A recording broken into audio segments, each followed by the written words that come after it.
Ô mes frères, ô mes sœurs, aimons-nous, toujours aimons-nous, toujours. Lui pour toujours, c'est Dieu qui nous unit, son amour nous conduit et nous rassemble tous sous son aile. Par le lien de l'esprit, soyons toujours unis. Ô mes frères, ô mes sœurs, aimons-nous, toujours aimons-nous, toujours. D'où viennent les querelles et d'où viennent les haines parmi les enfants de ce royaume? Dans la vie nouvelle, brûlons ces choses vaines.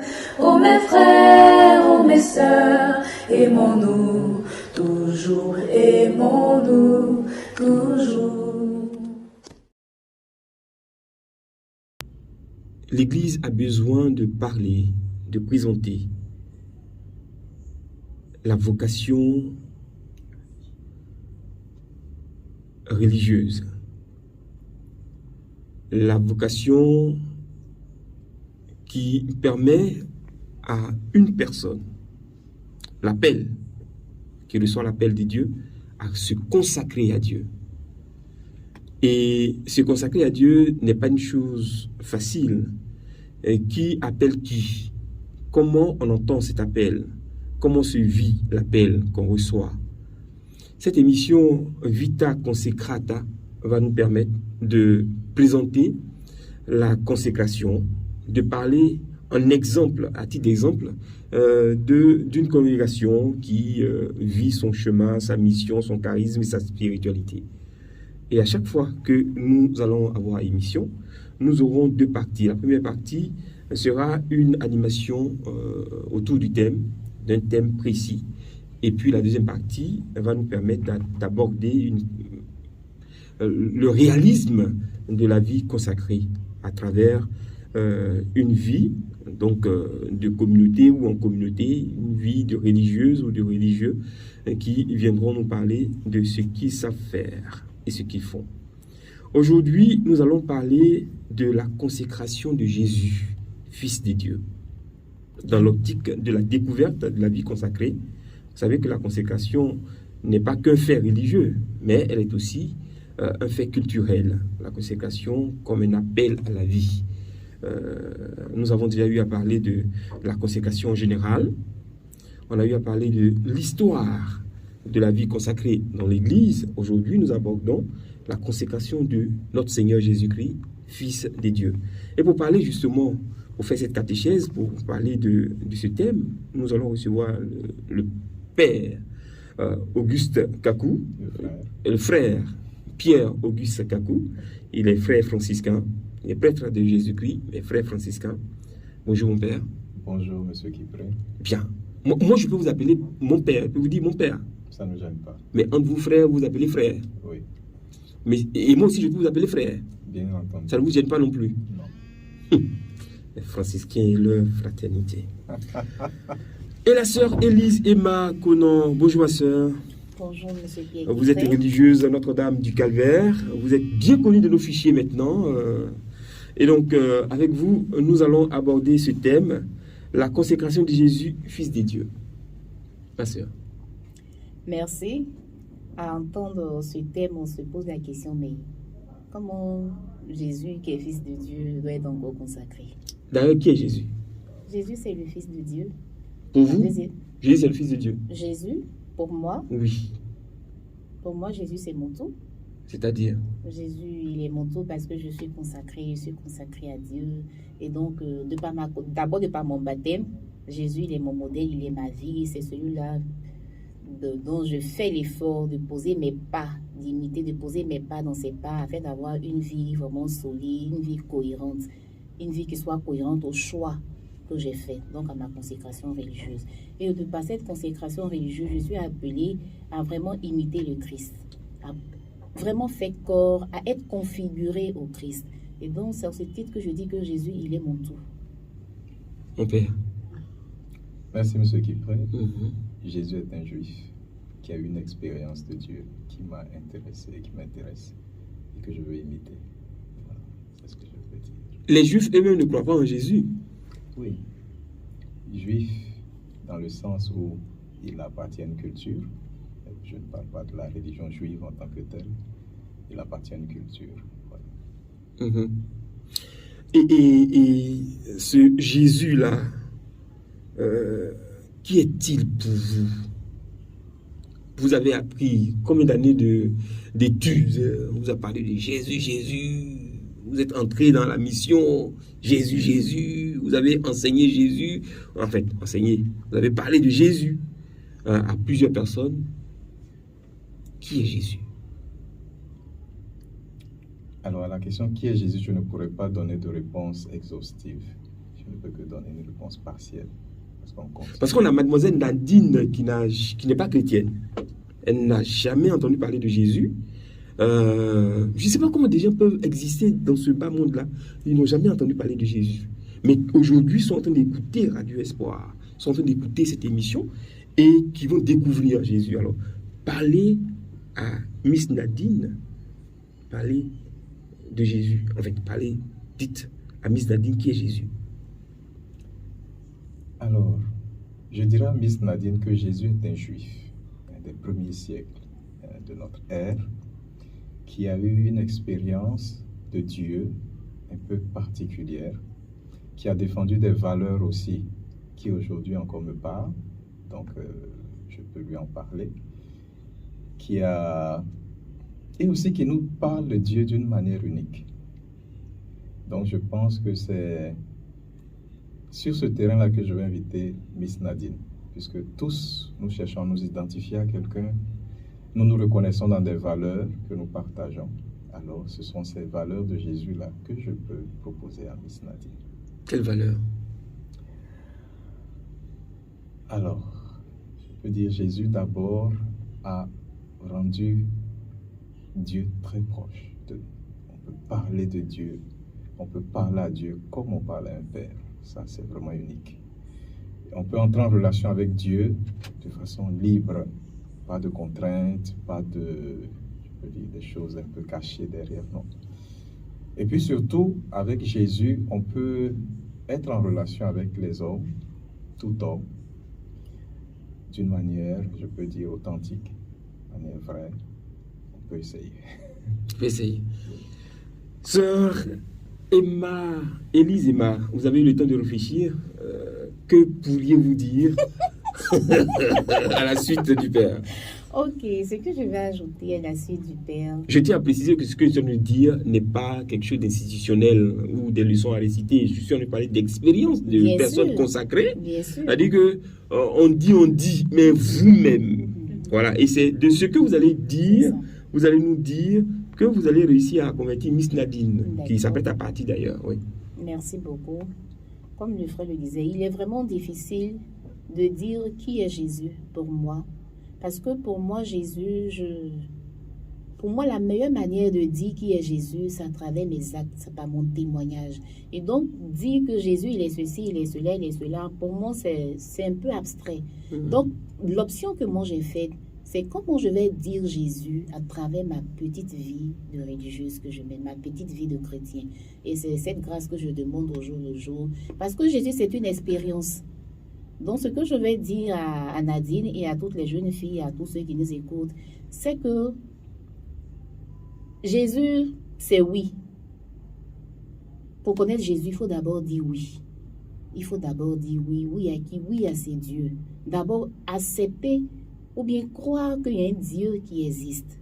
Et donc, quand on a accepté, on a cru qu'il y a un Dieu qui existe, en ce moment, on peut croire que ce Dieu-là, il a un fils qui s'appelle Jésus, qui est la deuxième personne de la Sainte Trinité. Et quand on a dit oui, on fait maintenant l'expérience de Jésus. Et après, chacun pourra donner, moi je peux dire Jésus, il est ceci pour moi. C'est un peu ce que Pierre a fait. Qui est Jésus? Pour moi, il est le Messie. Pour moi, il est le Fils de Dieu parce qu'il a fait une expérience avec lui. Et c'est cette expérience qui va permettre à chacun de donner un nom à Jésus. Et moi, mon expérience que je fais, j'arrive aujourd'hui à dire que Jésus, il est mon tout. il est mon tout. En même temps que je dis qu'il est mon tout, c'est aussi une prière. Je souhaiterais vraiment qu'il soit vraiment mon tout, qu'il m'envahisse, qu'il se laisse dire à travers mes actes, à travers mes paroles, que je sois vraiment cette femme-là, cette religieuse configurée à lui. Ok, frère mineur, avec la spiritualité de votre saint fondateur ou saint patron, je ne sais plus, lequel vous allez choisir d'inviter dans votre conversation, Jésus. Comment il présente Jésus?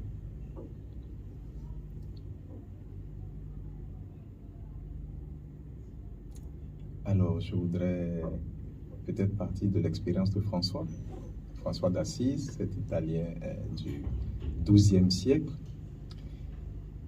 Au début de la conversion de François d'Assise, il a rencontré un lépreux. Et il a été saisi de compassion. Et c'est dans l'assistance qu'il a apportée à ce monsieur, à cette, je peux dire, cette catégorie de personnes qui étaient rejetées, qu'il a fait une première rencontre avec le Christ. Donc, je veux dire que cette proximité, être avec les gens, je veux dire, ce trait de la vie des franciscains m'a marqué, être avec les gens, sans forcément tenir compte des titres, des positions sociales, etc., mais être avec les gens. Leur donner cette joie de vivre, partager avec eux, voilà. Voilà ce qui me fait découvrir Jésus, ce trait de visage de Jésus de François. Notre-Dame du Calvaire. Non. Il y a un Jésus là-bas aussi. Bien sûr, sinon il n'y a pas de qui a vécu le calvaire. D'accord. C'est Jésus. D'accord. Et donc à Notre-Dame du Calvaire, Jésus, c'est le crucifié. Aujourd'hui, qui est crucifié? Le crucifié, c'est toute personne qui a besoin de cet amour maternel et qui a besoin de la présence de Dieu dans sa vie, qui a un manque dans sa vie, qui a soif de quelque chose, donc de la présence de Dieu, d'un amour, d'une tendresse. Donc pour nous, aujourd'hui, Jésus, c'est toutes ces personnes-là qui sont autour de nous. D'accord. Et on parle de consécration de Jésus. Jésus s'est consacré? Il a été consacré? Bien sûr. C'est pour ça que dans les débuts, je disais, mais ça fait tiquer parce que il est Dieu. Il est Dieu, il est fils de Dieu. Et pourquoi on parle de la consécration? La consécration de Dieu, parce que certes, Jésus, il est Dieu, mais il est aussi homme. Et donc, je pense que c'est l'aspect humain qui va nous intéresser aujourd'hui, même si on ne peut pas dissocier, mais il est homme. Et c'est cet homme-là qui a été consacré. Puisqu'on parle de la consécration, il faut qu'il y ait un modèle de consécration. Et l'Église nous présente Jésus comme le modèle de la consécration. Et donc, quelle expérience ce modèle de consécration a vécu? Pourquoi aujourd'hui on nous le propose comme modèle de consécration? J'attends ma réponse. Oui, j'ai posé une question, je vais répondre. Et donc, modèle de consécration, la consécration, c'est quoi? Être mis à part pour quelque chose. Et Jésus, toute sa vie, a fait vraiment cette expérience. Il est venu non pas pour accomplir sa volonté, mais la volonté de son Père. Conscient qu'il a été consacré, il a été mis à part pour la volonté de son Père. Et depuis même le sein maternel, lorsque l'ange est venu annoncer la nouvelle à Marie, déjà là, la consécration a été faite. Le Fils, l'enfant que tu vas enfanter, sera le sauveur de l'humanité. La consécration est déjà faite à partir de là. Il sera le sauveur de l'humanité. Pour être sauveur de l'humanité, c'est Dieu qui envoie la mission. C'est où? Chez Élisabeth ou bien chez sa maman Gabriel et... L'ange Gabriel envoie la Vierge. Voilà. C'est moi aussi, j'ai fait catéchéso. Lorsque l'ange Gabriel va voir la Vierge Marie. Et donc tout se joue déjà à partir de là. Et lorsque Jésus naît, il est conscient qu'il ne vient pas pour sa volonté. Il vient pour la volonté de son Père. Et il le fait jusqu'au bout. Et c'est vraiment cette figure-là qu'on nous présente aujourd'hui à nous consacrer, d'imiter. C'est pour ça qu'on parle de l'imitation du Christ. La configuration au Christ. Donc vous qui êtes consacré, vous êtes configuré au Christ. Mais d'où sort cette histoire, mon père, si vous avez quelque chose à ajouter de ce qu'elle vient de dire? Non. D'où sort l'histoire de vous êtes épousé au Christ? Bon. Imitation au Christ, épousé au Christ. Avec alliance, tout ça? Ok. On va expliquer. quand on prend les époux, monsieur et madame, logiquement, les deux devraient être configurés. Ils devraient être un, logiquement. Oui, ils devraient être un. Moi, c'est quand elle aime parler, quand elle essaie de parler comme Monseigneur Jean Bozo, là, c'est ça qui me plaît, là. Je suis sa petite sœur. Ah, d'accord, ok.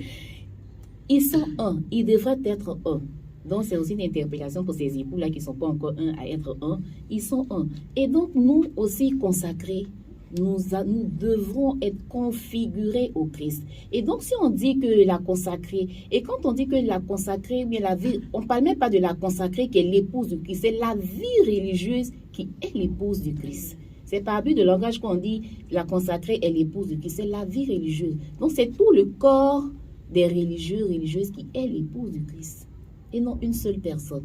Et l'alliance que nous portons en signe de, je peux dire, de notre consécration lors des vœux perpétuels, pour certaines congrégations, pas toutes les congrégations, d'autres congrégations ont la couronne. Beaucoup de congrégations ont l'alliance. La preuve, les franciscaines n'en ont pas. Donc c'est pour nous rappeler l'alliance, l'amour de Dieu pour les hommes. Ces hommes pour qui nous sommes appelés. Donc quand je vois l'alliance, c'est vrai, ça devait me rappeler que ma vie est toute donnée pour les hommes. Dieu a aimé le monde et moi aussi en tant que consacré, je dois aimer le monde. C'est pour ça que j'ai renoncé à beaucoup de choses et pas ma consécration pour vraiment aimer le monde. Renoncé à quoi? J'ai renoncé à beaucoup, j'ai renoncé au mariage. J'aurais pu être une bonne épouse dans Vous avez un dit foyer. beaucoup de choses. Voilà. Mariage, quoi d'autre? Mariage, j'ai renoncé à mes ambitions. Quelle ambition? Oui, j'avais des projets, moi aussi faire mes études, avoir peut-être des magasins, être médecin, je ne sais pas. J'avais moi aussi mes projets. Mais... Qu'est-ce qui vous empêche de faire vos magasins? Bon, non, si... ça... Oui, allez. Ok. C'est bien qui peut être attirant. Oui. Alors, Non, parce qu'aujourd'hui, il y a des religieuses qui ont le doctorat. Oui. Donc, mes études, quand on dit vos études, on ne vous empêche pas de faire vos études. Non, on va en venir après. D'accord, allons-y. Le frère Auguste. Alors, parlant de ma consécration, Jésus m'inspire. Et puis, je reviens toujours à ce que vous disiez tantôt et concernant la jeune dame qui n'a jamais entendu parler de Jésus. Jésus me donne le témoignage d'un homme passionné de Dieu et vraiment engagé au service aussi des hommes. Et particulièrement des hommes qui sont dans des conditions, je peux dire, pas très appréciables. Jésus, vraiment, c'est celui qui va au-delà des barrières. En cela, il m'intéresse. Et puis, un homme passionné qui a pu tenir jusqu'au bout le projet qu'il avait. Il avait vraiment une grande vision, c'était de parler de Dieu d'une manière unique. Il a eu cette grande vision-là, il a tenu à cela, malgré tout ce qu'il a pu rencontrer comme opposition. Il a voulu montrer que Dieu nous aime. Et c'est un message qui est vraiment révolutionnaire. C'est un message qui m'a touché. Je veux moi aussi faire cette expérience. Et peut-être pour lier cela à la vie de François, François a voulu toucher Dieu qui est vraiment présent, qui prend chair. Dieu vraiment qui se fait homme, Dieu qui se fait proche de nous. Voilà ce que François a voulu vivre. C'est Dieu qui se fait aussi proche des autres pour leur donner de la valeur, pour leur dire que vous aussi vous comptez. Voilà un peu ce qui me motive pour pouvoir m'engager. D'accord. Donc, la consécration de Jésus, fils de Dieu. Et vous avez commencé par dire que c'était un juif. Oui. D'accord, fils de Dieu. Un juif, oui, parce qu'il est attaché à une culture, à une ère géographique, donc très marquée par cette culture-là. Et cette culture-là admettait aussi des idées de consécration. Avait aussi sa religion, ses pratiques, son comportement. Mais il observait de loin cette façon de faire. Il a commencé à ajuster, à faire des ajustements. Il a commencé à dire, votre façon de faire par rapport aux prostituées, là, c'est normal. Alors, donc, Jésus a été éduqué dans la culture juive, dans la religion juive, puisqu'il se rendait à la synagogue. Il a été formé, mais à un certain moment de sa vie, en tout cas, on voit qu'il prend de la distance. Il regarde avec beaucoup de critiques la pratique, la religion elle-même. C'est en cela qu'il devient vraiment un leader, entre griffes, disons comme ça, religieux. Il ne s'est pas revendiqué créateur d'une nouvelle religion, mais il a voulu vivre quelque chose d'authentique et cela aussi il s'est attaché des amis, des compagnons. Et voilà, c'est ce message. Ça lui a aussi valu aussi des ennemis. Beaucoup. Les ennemis, les dirigeants religieux de son temps. Oui. Ma sœur, qu'est-ce qu'on retient donc de la consécration de Jésus, Fils de Dieu? Ce qu'on peut retenir de la consécration de Jésus, Fils de Dieu, c'est qu'il faut retenir que Jésus a vraiment fait la volonté de son Père jusqu'au bout. Et c'est aussi pour nous vraiment un challenge. Voilà, à relever. Faire la volonté de Dieu. Tous les consacrés. Malgré les vents. Malgré les vents, faire la volonté de Dieu. Parce que Dieu ne peut pas nous envoyer à la perdition. Si nous avons osé dire oui, que notre oui soit oui jusqu'au bout. Nous devons demander toujours cette grâce à Dieu pour aller jusqu'au bout avec lui. C'est ce que le Christ lui-même il a fait à la croix lorsqu'il a dit Seigneur, éloigne de moi cette coupe. Cependant, que ce soit ta volonté qui s'accomplisse. Et donc, même dans des situations difficiles où nous pensons que la volonté de Dieu est une coupe très amère à boire, demandons cette grâce-là de la boire afin de parvenir à la résurrection avec lui, afin de vivre une vie consacrée plus authentique et plus actualisée. La consécration de Jésus, Fils de Dieu, je peux dire, c'est un homme tellement passionné de Dieu qu'on ne peut comprendre sa vie que par rapport à ce projet-là. Il a tout misé, en tout cas toute sa force, tous ses talents au service de ce Dieu dont il parlait, de ce Dieu Père, de ce Dieu amour. Vraiment, il a tout fait pour qu'on puisse savoir qu'il croit qu'il y a un Dieu qui nous aime et qui veut aimer tous les hommes.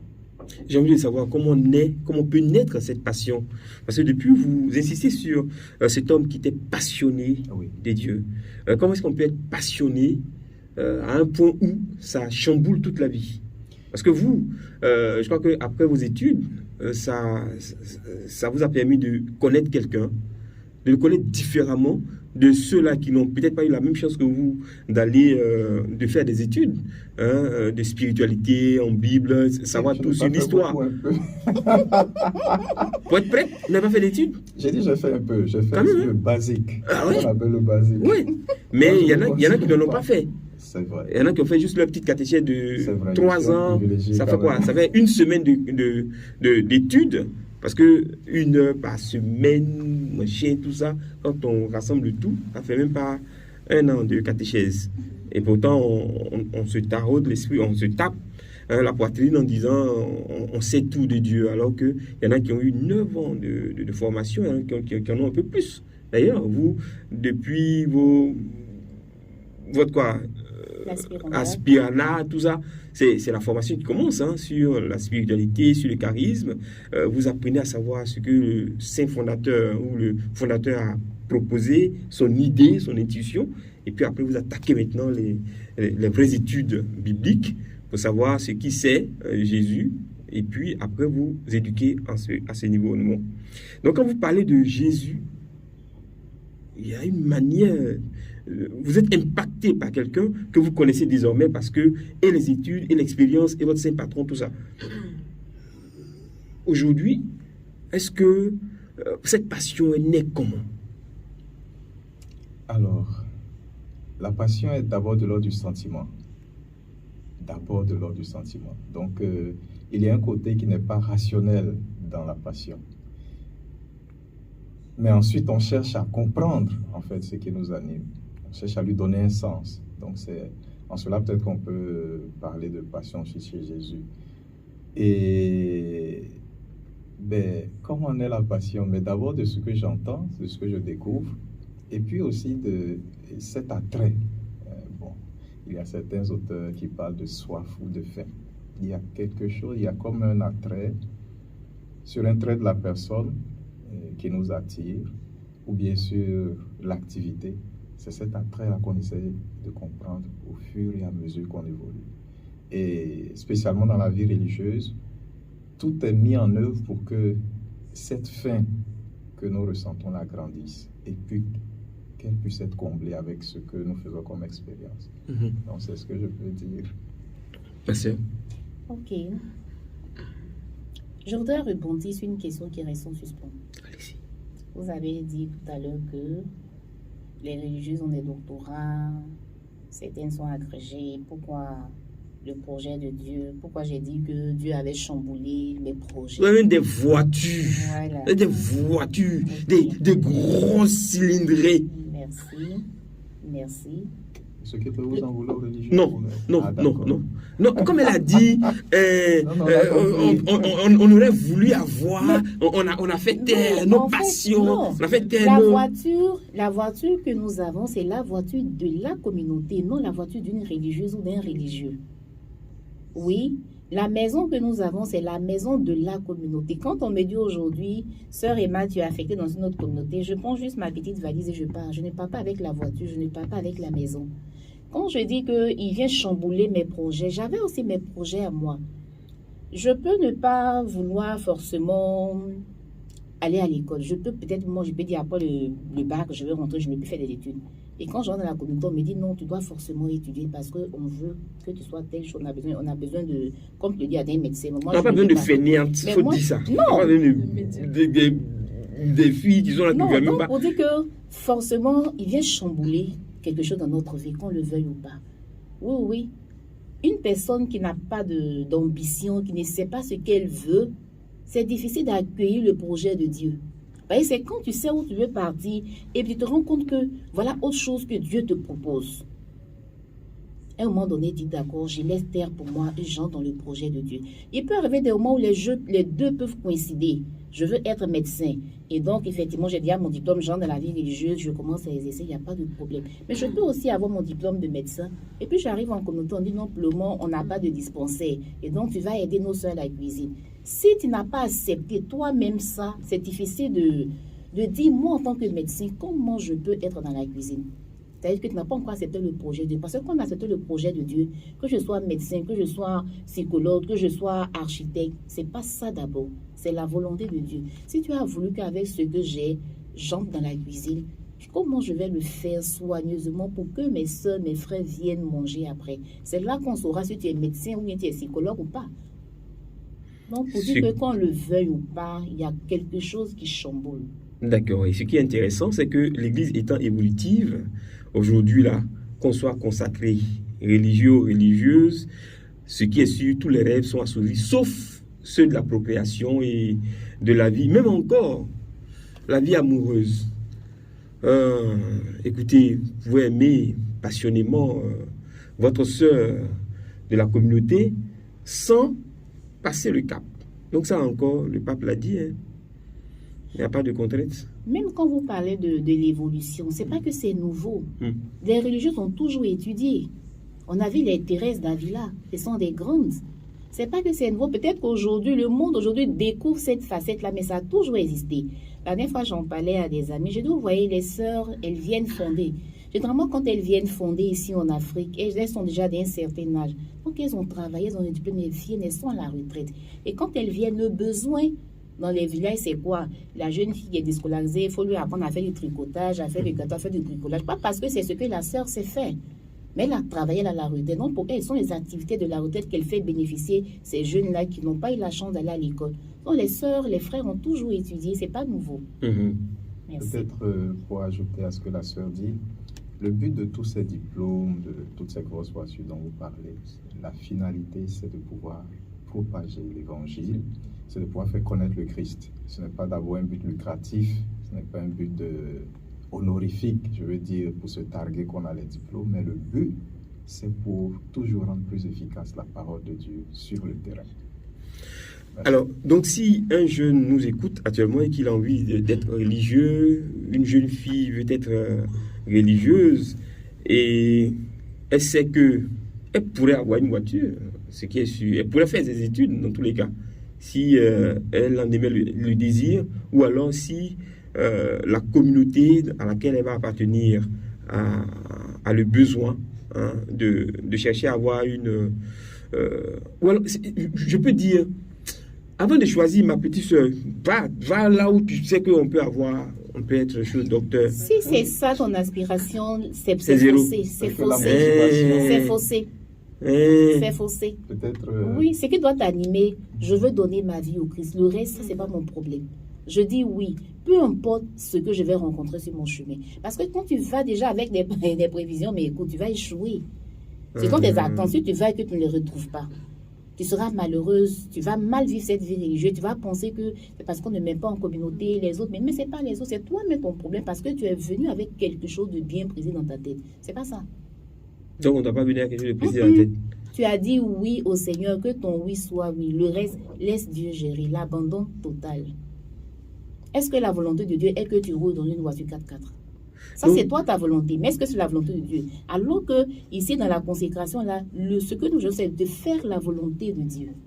Père Auguste est venu à l'émission là en hélicoptère. Moi aussi, je vais avoir un hélicoptère. C'était la volonté de Dieu pour lui. Est-ce que c'est la volonté de Dieu pour moi, bien pour toi? Non, ce qui prêche, je ne suis pas venu en hélicoptère. C'est à cause de l'hélicoptère là que vous voulez devenir le vieux franciscain. Peut-être ce qu'il faut préciser aussi, c'est que les motivations sont nombreuses. Et avec le parcours des religieux, vous savez que le parcours est long, les motivations s'affinent de plus en plus vers la motivation qui devrait être la première, qui est de pouvoir rencontrer le Seigneur. Et on parle de vocation, ça veut dire qu'il y a un appel d'abord du Seigneur qui est en amont. Les chemins peuvent être un peu tortueux au départ pour pouvoir comprendre l'appel, mais en tout cas, tout doucement, on part vers cet appel-là. Peut-être je peux vous surprendre, mais on est toujours dans dans un processus de purifier toujours nos motivations. Peut-être qu'au départ, en rentrant, je ne rêvais pas être un jour dans un bureau climatisé. Et quand j'y suis, quel est l'appel initial qui soutient toujours ma marche? Je peux la perdre. Si je veux seulement m'arrêter au diplôme, à l'hélicoptère, comme vous dites, je peux perdre de vue l'appel initial. Essentiel. Donc, il faut toujours préciser que l'appel initial, c'est toujours en vue de faire connaître le Christ, en vue de la gloire. Et c'est l'objectif de cette partie de l'émission, c'était fixer notre regard sur le Christ, parce que être consacré, c'est être consacré à Jésus, et pas n'importe quel Jésus. Aujourd'hui, on a des Jésus du Mali, des Jésus d'Abobaklo. C'est la consécration à Jésus, Fils des dieux. C'est cette consécration qui nous intéresse dans cette émission, Vita Consecrata. Merci à vous d'être passé nous voir pour nous éduquer et nous informer sur ce que vous savez et ce que vous vivez. Père Auguste, frère franciscain, et puis sœur Élisema, religieuse Notre-Dame du Calvaire. Je vous dis au revoir. Merci, monsieur Kiplay. Merci à vous. Les frères Auguste sur toute la